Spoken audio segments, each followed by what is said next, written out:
On the 8th of Zulhijjah, we have to go to Mina. We will perform 5 prayers there. The first prayer to be offered there is the Zohar prayer. Normally, groups start leaving on the night of the 7th, and that's fine. If your guide takes you along and you feel you can't go on your own, then just travel with them by bus. However, it is superior to depart after offering the Fajr prayer on the 8th, ideally after sunrise, set out for Mina. Those who are going on foot can do this. If you intend to perform Hajj on foot, it is a highly virtuous act. With every step you get 700,000 good deeds, and that too of Makkah. So just imagine how many they are if multiplied. But for this, you must already know where your tent is and have a map of the place. If you have an experienced pilgrim with you, then it's fine. Otherwise, it's better to travel by bus with your guide. In any case, if they take you at night, that's okay. Otherwise, you will go in the morning. So, on the 8th of Zulhijjah, where do we spend the day?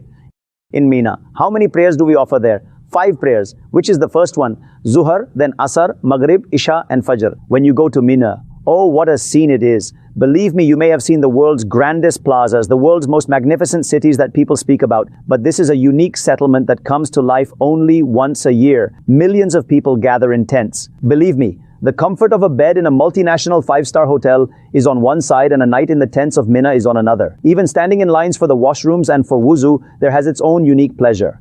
The slogans of Labbaik fill the air, and you are meant to enjoy this atmosphere. Don't get frustrated by it. Don't get anxious about it. And Allah forbid. Don't be among those who start saying, oh, I'm not enjoying this. The food isn't good. The lines for wuzu are too long. No, my friend, this is an honor the fortunate ones receive. By Lord, when you are in Mina, millions of Muslims around the world will have tears in their eyes, watching you on TV, saying, look at how blessed these people are today. They are in Mina wearing ihram. They are spending the night in Mina, and tomorrow they will go to Arafat. And even in the comfort of their homes and cozy rooms, their hearts will be yearning, wishing they could be with you in Mina. So, oh people staying in Mina, do not complain, do not quarrel. This is the problem. As soon as people arrive in Mina, arguments start breaking out in the tents. Brother, this was my bed, or this was my spot. Do not fight with anyone. I didn't come here to quarrel. I came here to seek forgiveness, to ask for pardon. If you feel someone is doing something wrong, call a staff member from the guides team. Don't get into a fight yourself. Just sit quietly in a corner and engage in zikr and durood. You have to perform all 5 prayers there. Also take Rafiqul Haramain with you or bring some other books along. We've also noticed that when pilgrims arrive in Mina, some arrive at night, some in the morning, early in the morning. You can hear the slogans of Labbaik, some people reciting the Quran, some glorifying Allah Almighty. But because we are not used to doing individual worship, after an hour or so, people start joking around. Then political discussions start, and from different tents, you'll hear different voices. Someone might be giving people nicknames. It turns into a strange environment of laughter, jokes, and pointless talk. Don't be part of such an environment. If you feel tired from reading, then pick up your prayer beads. If you get tired of that, then start offering some voluntary prayers. On your mobile phone, you can listen to some Quran recitation, some naats, or anything that keeps you engaged in worship. And subhanallah, the night that is coming, my dear Islamic brothers, is the night of Arafah. Do you know which night this is? It's the night of Arafah. And where do we have to go in the morning? To Arafat. So this night of Arafah is a highly accepted night.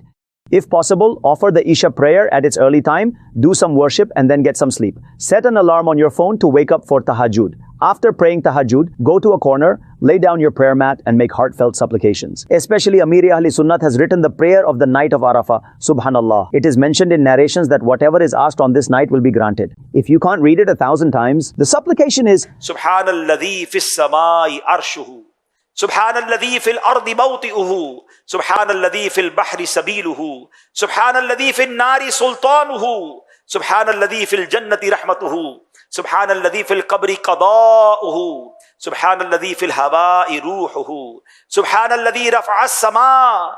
Subhanalladhi wada'a al-ard.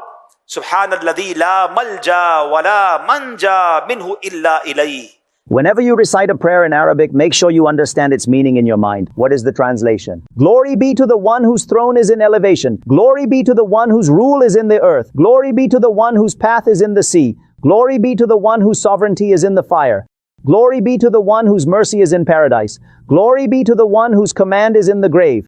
Glory be to the one whose possessions are the souls in the air. Glory be to the one who raised the sky. Glory be to the one who spread the earth. Glory be to the one from whose punishment there is no refuge or salvation except in him. Keep making abundant supplications and spend this night in worship.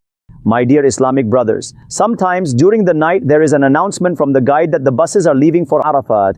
Here I would advise you that the sunnah is to spend the night in Mina. This is a sunnati muakkada. So, try to leave after offering the Fajr prayer, because the sunnah is to offer Fajr and then depart preferably after sunrise when the time for Fajr ends. but usually the guides' buses start leaving from night. Now, if everyone is going and your guide or group leader is not agreeing with you, then you may go along with them. But from experience, I would suggest that if 30 or 40 pilgrims among you come together and say to your group leader or guide, "We don't want to leave yet. We want to go after Fajr. Please arrange a bus for us after Fajr," then Alhamdulillah, they usually agree because it is their responsibility to ensure every pilgrim reaches Arafat.